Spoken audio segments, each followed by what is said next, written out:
This conference will now be recorded. Hello, and you're all very welcome to today's webinar. My name is Paul C. Dwyer, and I'm CEO of CyberRisk International. Today, we're going to talk about developing a cyber strategy, and we're going to look a little bit at CyberPrism, our award-winning solution that can help your organizations develop a strategy. And indeed, we'll also look at some other aspects, including dealing with cyber risk in the supply chain. Some of you may be familiar with my background, and if not, please feel free to connect to me on LinkedIn or other social media, and I'll be happy to connect with you. CyberRisk International, just a little bit about our company. You can find out more information here at cyberprism.ie, and we develop a number of award-winning solutions, as I mentioned, including CyberPrism, and we provide advisory services from board level down to a number of organizations, and we have them developed specific strategies and in fact employ those strategies around governance and oversight to support those as well. And here's some marketing blurb that of course our marketing department will be delighted that I've included in today's webinar, as our clients are always happy to say some nice things about us, which is always nice to hear. So let me move on and get straight into the subject matter today. I'm going to look at the challenge of business operations protection. And how that aligns in the world of cybersecurity, and how that's achieved by developing an appropriate cyber strategy. We'll also look at the guidance from G7, that's the group of 7 countries, and we'll look at some new thinking around how to develop those strategies, including leveraging RegTech, and then finally we conclude with looking under the hood a little bit at CyberPrism, our own solution, and how that might be able to help you and your organization. So firstly, really, everybody needs a strategy, and every business has its own business strategy in what it's going to do in order to achieve its objectives, and that always needs to be supported by not just an IT strategy, but a cybersecurity strategy. Now, you can't develop a cybersecurity strategy for your organization until you actually understand the business strategy. And if you think of that in terms of, for example, if your business was deciding to do a lot of business online, or develop a mobile app, or integrate with other organizations around the world, they're all things that need to get supported by a cyber strategy, and that will support the overall ICT strategy of the organizations as well, and they should all be carefully aligned. I often refer to things like alignment and governance like the wheels on a car, and where governance is a steering wheel, you need to make sure that those 2 wheels are aligned, or the business will not go in the direction it's meant to go. And it's so important to support the business model to have an appropriate cyber strategy. So I know time is not on our side, so I'm going to go at a fairly quick pace in today's webinar. And if any of you have any questions, you can feel free to email me or contact me, or indeed call us here at the office in Dublin at 01-905-3260. So I mentioned the term business operations protection, and this is a phrase I often use when I deliver CISO bootcamp courses, when I talk to people about the mission of a CISO or a security manager, which is really these days to protect the overall business. It's very, very difficult to divorce the world of physical security and cybersecurity, or indeed any related aspects such as compliance, risk, and governance, because it's a holistic challenge protecting the business. And whoever is in charge or responsible for the cybersecurity strategy needs to be able to integrate and understand what's going on holistically throughout the business enterprise.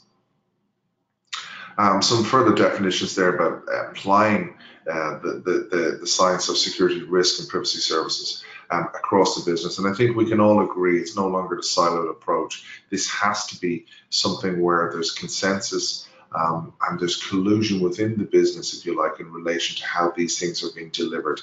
And all of those have to be, again, as I say, and I'll keep repeating it during this webinar, aligned strategically for the business so that they can deliver the appropriate level of service that the business requires. So, the board. Often there's a disconnect between the board and operationally what's happening around cybersecurity or cyber risk within a business. But yet the board is getting more and more guidance from their own sources. And here's one, for example, from the Harvard Law Society, and they talk about cybersecurity has, in recent years, become an integral component of a board's role in risk oversight. But directors often find themselves in unfamiliar territory when it comes to formulating policies and oversight processes that address cybersecurity risk. And this is very, very true. And I mean, whether it's in those words or similar spirit of what's happening is boards have been woken to the fact that yes, they may be Luddites, yes, they may not be technically savvy, and some are, of course, but many aren't. But what they need to do is be able to understand. They need to get the right kinds of metrics, the right kind of information so they can make informed decisions. And that's where you come in, because you need to be able to articulate, you need to be able to explain what the issues are so that there can be an agreement in what the appropriate cybersecurity strategy is, and it can be funded appropriately and it can be governed appropriately as well. So the magic bullet people often think, especially at a board level, is I'll just hire a CISO, this magic entity that will come along and actually handle everything together. Well, the CISO function, or the CISO office, is that holistic area where all of these things can be put together. But often as not, it's not just one person, it's a collaboration of people. And that person or those people need to be able to garnish support throughout the organization.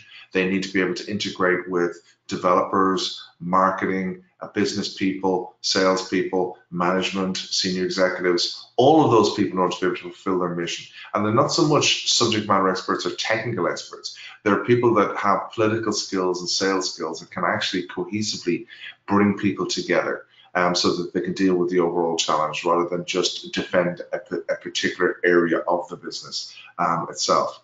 And the mistake people often make is that they think that this function is an automatic maturity level or a next step for somebody like a network manager or an IT manager.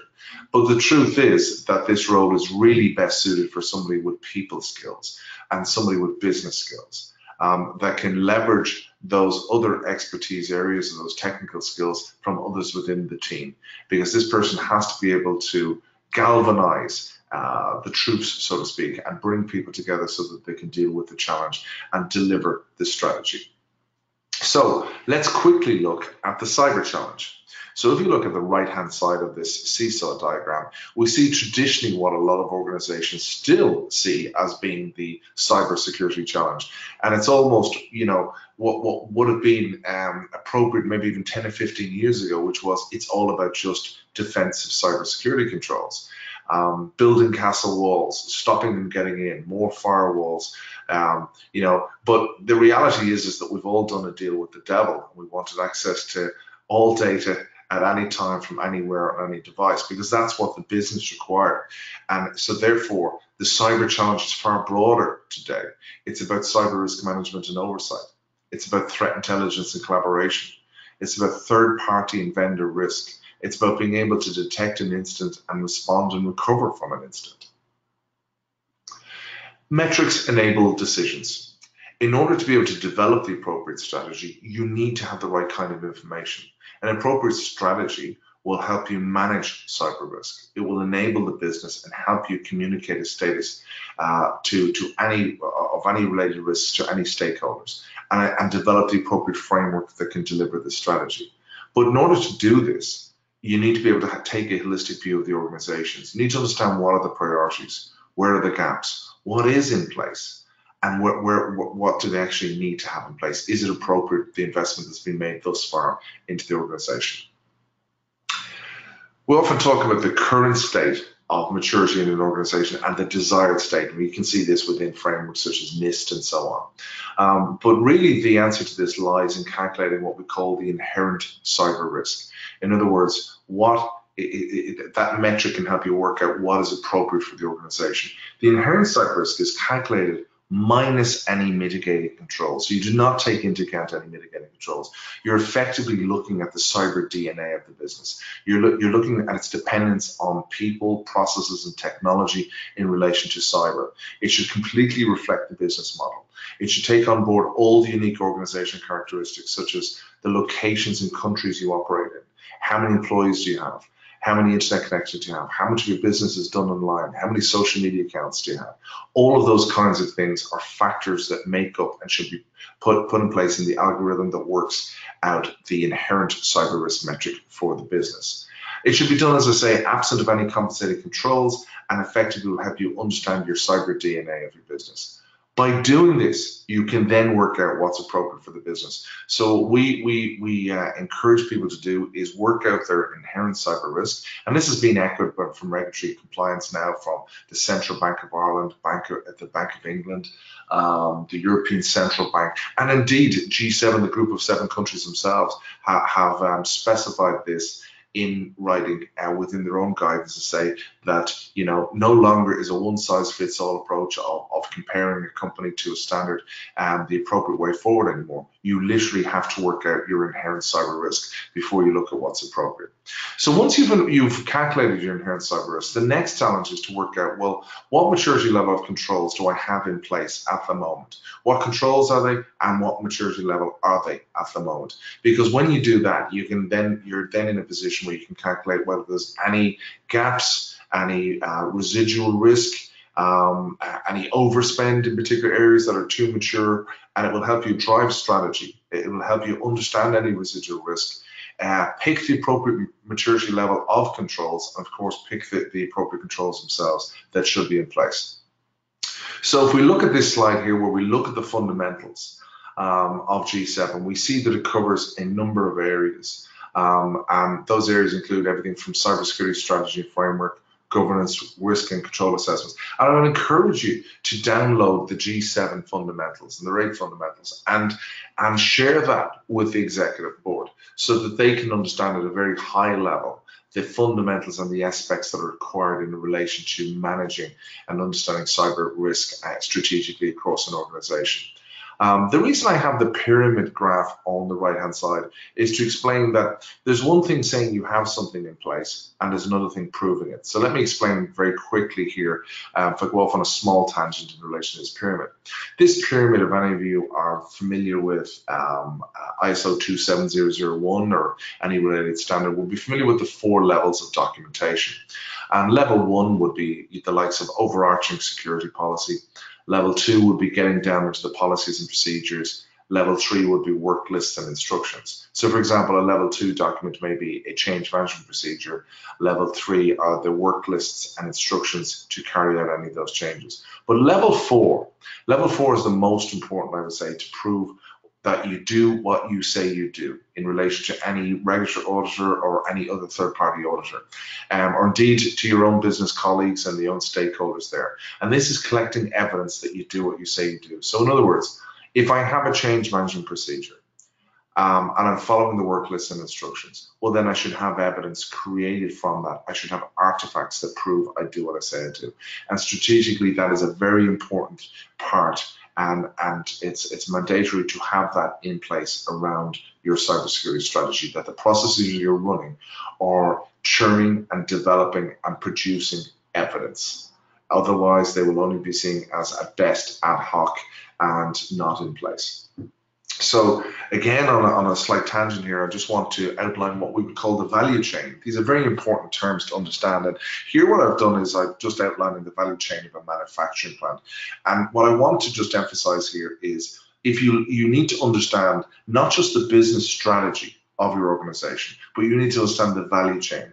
What are the different departments or the different areas that make up the business? So for example, in a manufacturing plant, you may have a research and development department, you may have engineering, you may have quality assurance, then manufacturing, then marketing, sales. My point is that each of these parts of the business or links in the value chain of the business will have a different cybersecurity requirement, and your strategy should reflect that. You cannot expect to have the same cybersecurity controls you have around research and development and apply them to the salespeople or the marketing people. So let's look at the fundamentals of G7 and how they can help you develop a strategic plan and a framework. So element 1, I mentioned, is strategy and framework, and they talk about entities in the financial sector should establish cybersecurity strategies and frameworks tailored to the nature, size, complexity, risk, profile, and culture. In other words, you can't just download a particular standard and say, we are using this standard, we are using this framework. You need to be able to prove that this is tailored specifically for your business, your cyber DNA, your business model, and so on. And they outline further details there in relation to the purposes of it to manage and reduce cyber risk effectively in an integrated and comprehensive manner.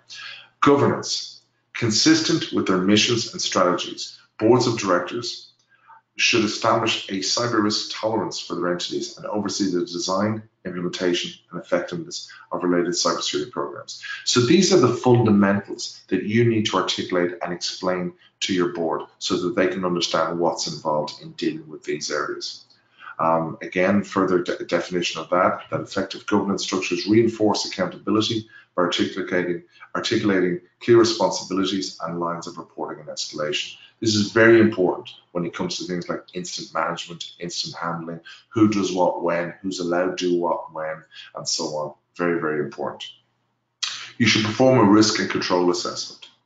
As part of an enterprise risk management program, entities should evaluate the inherent cyber risk. So there it is, folks. It's calling it out, saying you have to calculate your inherent cyber risk. And that's the risk absent of any compensating controls, presented by the people, processes, and technology, and underlying data that supports each identified function, activity, product, and service. Think about that.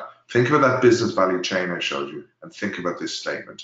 Can you calculate the inherent cyber risk of your overall organization, or indeed the different links in the value chain? And that is actually what is required of any business. They talk about element 4, or the fundamental 4, which is monitoring. And by this they mean not just systems monitoring, not just running a SIEM, not just collecting logs and activity reports and so on, but actually managing your overall cybersecurity program and monitoring that to see how effective it is, monitoring your policies and seeing any procedures to see how effective they are. Element 5 is being able to respond. As part of the risk and control assessments, entities should implement incident response policies and other controls to facilitate effective incident management and response. Recovery. Once operational stability and integrity are assured, prompt and effective recovery of operations should be based on prioritization of critical economic and other functions in accordance with the objectives set out by the relevant public authorities. So again, we're talking here about being able to respond and recover. We're talking about cyber resilience is made up of these fundamental elements. Information sharing. And here we're talking about not just cyber threat intelligence about technical things, but we have to acknowledge that the reason the bad guys are so successful is that they're very good at sharing, helping, and collaborating. And I would encourage people to become members of industry-specific groups, build up a human network, share information around vendors, around products, around things that work, things that don't work. Teach people, help each other, speak at conferences, work groups, those kinds of things. And this is effectively a way to and how to beat the bad guys and disrupt their objectives. Final element is element 8, which is continuous learning. So this is an acknowledgement here that you're on a learning curve, businesses and individuals themselves. So this is not just about training courses for staff and for your team, but this is also about the business learning how well it's doing and being able to scorecard itself and be able to say, well, is this good enough? And where is the room for improvement? So that ties back into the other areas as well. So it's very important that these elements are understood and integrated completely into developing any kind of cyber strategy. So let me summarize this a little bit, because I know that was quite a bit of text there as well, but of course you can download the fundamentals yourself and go through those at your own convenience. A couple of terms I need you to understand. Inherent cyber risk. That is the risk you have based on your unique business model and cyber DNA. It's not just a technical risk. It's about your personality of the business.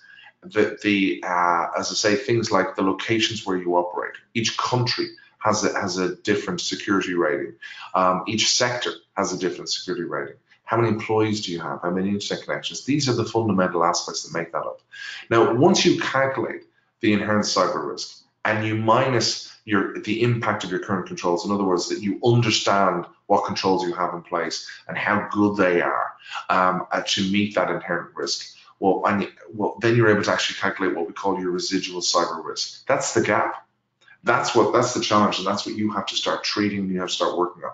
So the reason I have the pictures of the dogs here, not just that I'm a dog lover, but it's just to emphasize the point that you need different maturity levels of controls, or different types of controls, depending on the inherent risk. So the inherent characteristics of something like a Yorkshire Terrier would may not have a certain, the size, the strength of that dog, everything else would mean I have a different type of control for that dog than I would for something like maybe a Mastiff or something like that. So you need to think of that in relation to business. This is why you're measuring up your inherent risk with your maturity levels and making sure that your residual risk is being catered for.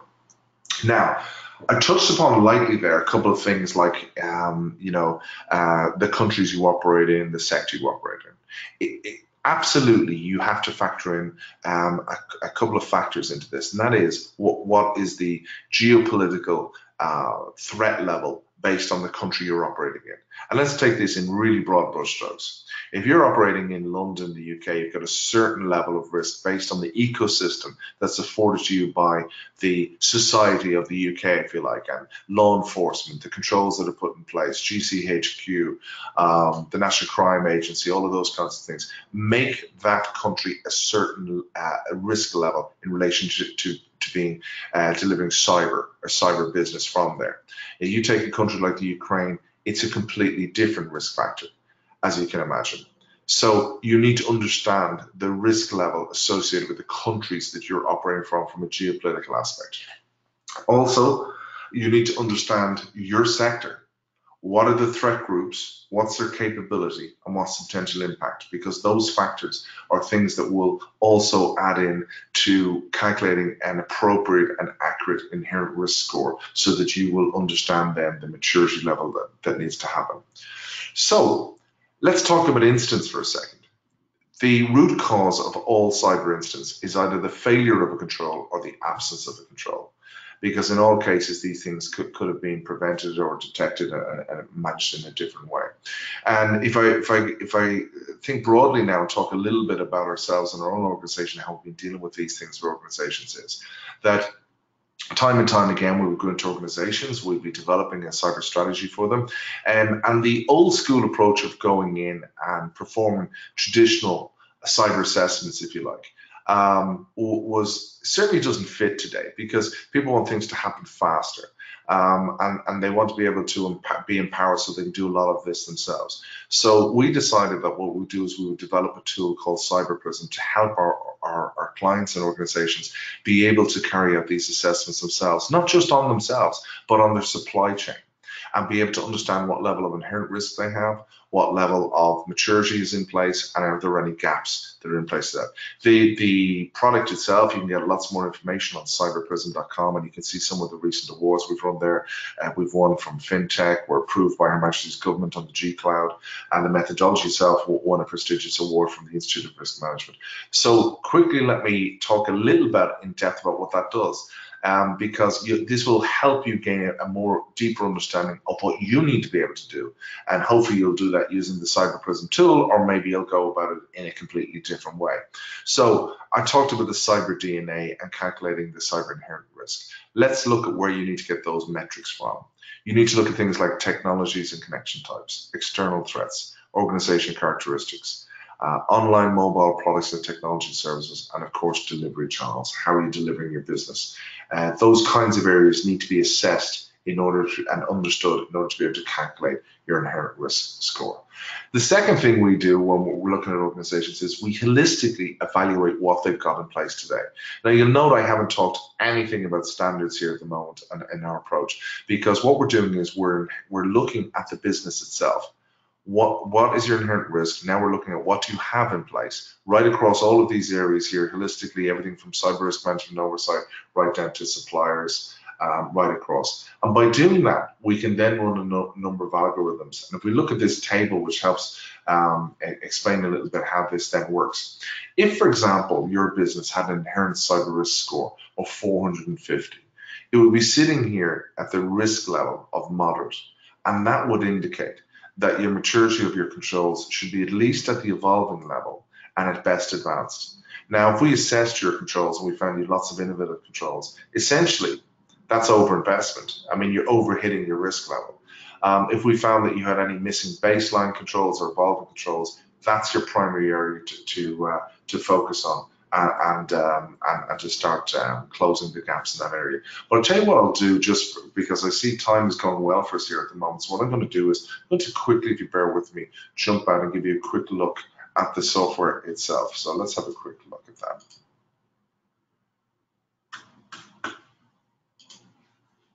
Okay, so what we're looking at here is the cyber risk radar map of cyberprism, and what it's indicating to me in this demo data is a list of all the nuclear power plants across Europe. And if I was the chief risk officer, the CISO for these, I can quickly ascertain their level by highlighting over them and see if there's any issues that I need to deal with in relation to risk. This could be my supply chain or anything else like that. I can go down and look at my global status across the entire organization, look at my KPIs, see how things are going. But for the purposes of this quick demonstration, I'm going to quickly just log into an assessment itself. So this is a list of all the different nuclear power plants and the ones that have been assessed. I'm going to open up one of those assessments and I'm going to look at the inherent risk. So within the software, within cyberprism, how we do this is we present the user with a number of multi-choice questions. For example, how many internet service provider connections do you have, including all sites and offices? And the user simply selects from the drop-down values. They can upload evidence, they can add notes, whatever they choose to do, just save and continue, and they work on. It's the algorithms that are doing the hard work in the background and working out the profile of this particular organization based on them answering these inherent risk questions. So it's working out what kinds of controls you should have in place and what maturity level they should be at. So the second stage, if you recall my slide about inherent risk minus the impact of cybersecurity controls, is to understand what you have in place. And we do this through the stage 2 cyber maturity assessment. So if I look at some of these completed questions, the way we handle it is we hit them with a declarative statement.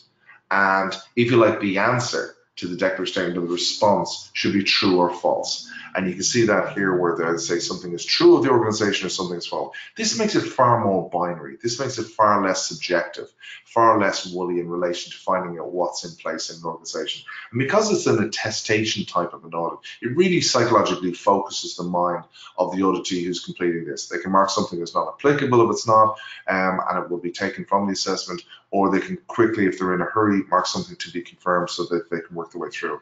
Now, let's say, for example, that they're not quite sure of what this means. What they can do is they can click here on informative references. The system will go off, look at the top 10 cybersecurity standards and frameworks, and it will pick out the relevant controls. So in other words, what does good look like? And it's pointing at what good looks like, and you can make sure that you have those things in at that particular level of control. And it's quick save and continue, and they work their way through the maturity audit.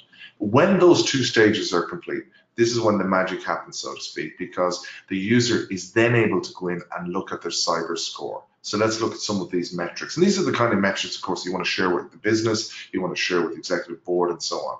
So what this system is telling me here is that this organization has a cyber score of 572 out of 999. Now, don't get confused. This is not a gap analysis.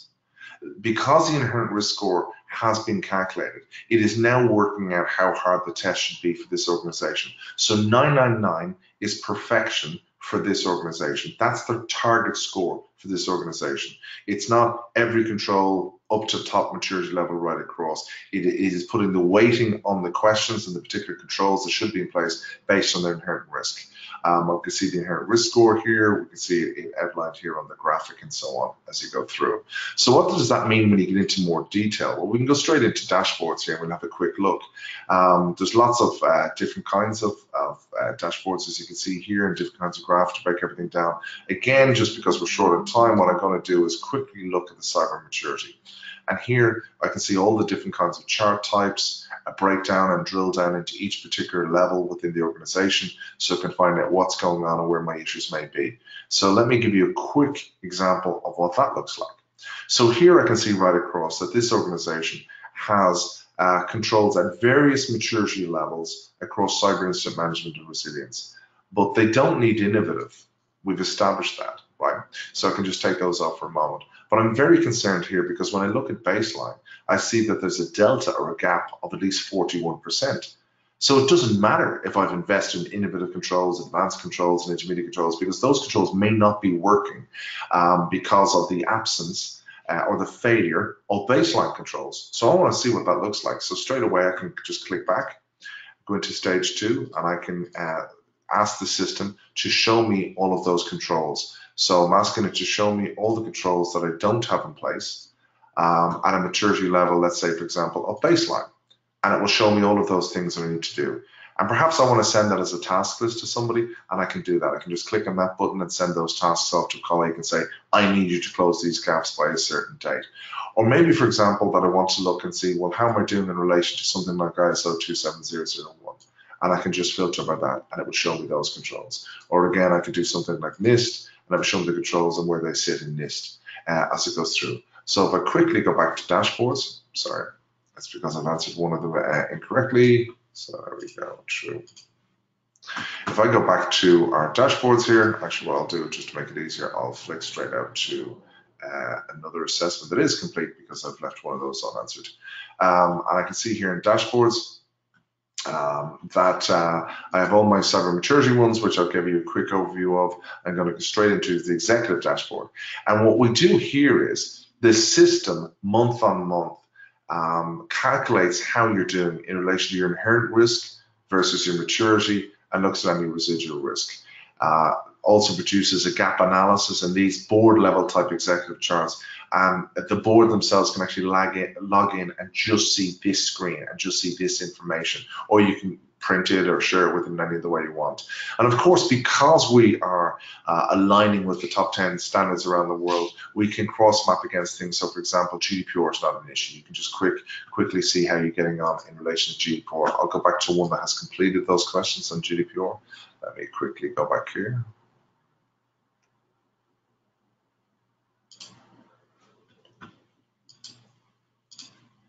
I really need to find which question I have not answered. So let me see.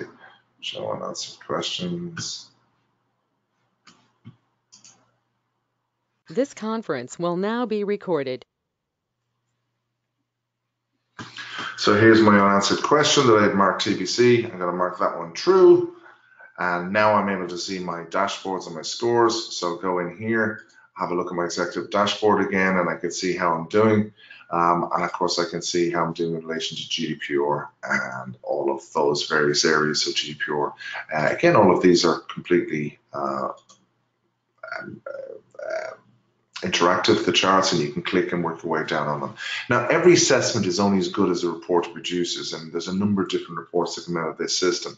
And there's also a number of follow-on actions, such as a gap analysis control panel and other areas which allow you to integrate with other systems, allow you to forecast what your results will look like when you've closed gap, and there's a full task manager within the system as well. But what I'd like to quickly show you here, if I may, is timing allowing this. I'm going to just show you what a report looks like that generates out of the system. Now, if you think of the traditional approach of performing these kinds of assessments, where somebody comes in, they send in their team, they analyze everything, then they disappear, they start writing a big Microsoft Word document and so on. The system here, with the click of a button, within a couple of moments, is able to produce a full report tailored for you. And this is what the report looks like. It's in full Microsoft Word format. In this particular case, it's over 300 pages of information, because this particular demo model or demo entity, if you like, is not doing very well in cybersecurity, so it's written a lot of advice within the report of what they need to do. Breaks everything down in business English, explains to the reader what has been carried out, how the inherent risk was carried out, how the metrics worked, the different areas that have been assessed right across the maturity levels in the organization, right down to suggesting a roadmap of what needs to be done.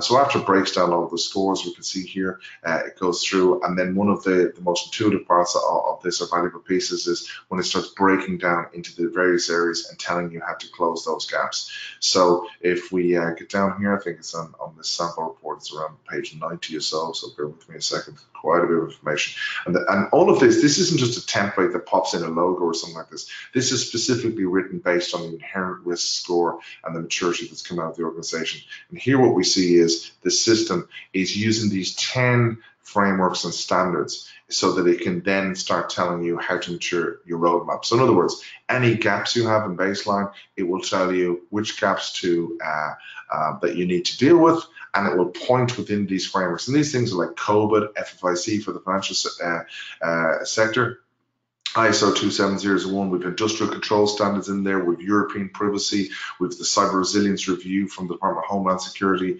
and as I say, NIST and those that are in there. So we've used the best of the best in the world to reference out to, because of course in the real world, everybody has to relate or report to standards in some case. And because we're doing this in a format of Microsoft Word, it means that you can manipulate and edit the information as much as you want and share it with whoever you want. So what I'm going to do now very quickly is I'm just going to fly back to our slide deck so we can complete off the presentation on that, and here we go. So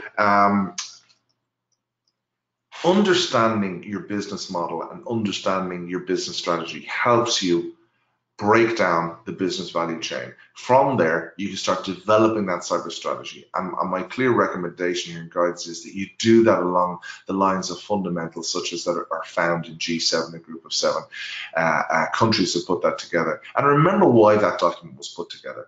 That document was put together after there was major breaches into the financial service sector and community around the world. And there was a recognition that the financial sector itself is interconnected, and that a breach on someone small or large may have a knock-on effect or a contagion effect on the rest of the world's economy. And that's why they put together these fundamentals in order to help educate and inform boards so that they could drive an appropriate strategy. Now, what I would say is that strategy needs to come from the cybersecurity expertise within the organization, but they need to understand the business model. And this is the part where business meets cybersecurity, and they need to develop the appropriate model and strategy that will support that business. And of course, Rome wasn't built in a day, so this isn't something you're going to be able to do overnight. Once you have your strategy and you understand where your gaps, you need that maturity roadmap, something that the business agrees with in relation to timeframes and everything else like that. And you need to be able to cross map to the international standards so that other organizations can understand how you're doing and what you're doing as time goes on, and as you're interacting with suppliers or business partners, whatever it happens to be. So at all times, nothing exists unless you can prove it exists. So don't forget, you need to create level 4 evidence, because that will feed your strategy as well. Because as strategy develops and gets continually reviewed, you need evidence of why it's appropriate or evidence of why it needs improvement. And that comes from running an effective ISMS. So I'd like to thank you for your time today. I know we fit a lot of information in there, but look, this is really to give you a taster for what's involved in developing a cyber strategy, and of course to make you aware of our own approach and our own solution called cyberprism.com. We're here at Cyber Risk International to help you. So if you need any guidance or help, or want to discuss any areas in which we may be able to help you with your own cyber security program, please reach out to us, and you've got the details there. So again, thank you for your time today, and hopefully talk to you soon.